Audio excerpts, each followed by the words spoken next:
Want to download your LinkedIn profile as PDF? Here is the quickest method. Open up any browser in your computer and go to linkedin.com.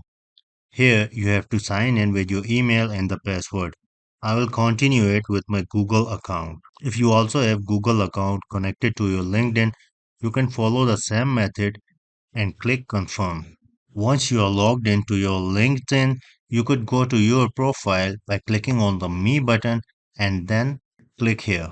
In your profile menu, you will see this section open to Add section, Enhance profile and resources. Just click on the resources and here you got the option to save your profile as a PDF.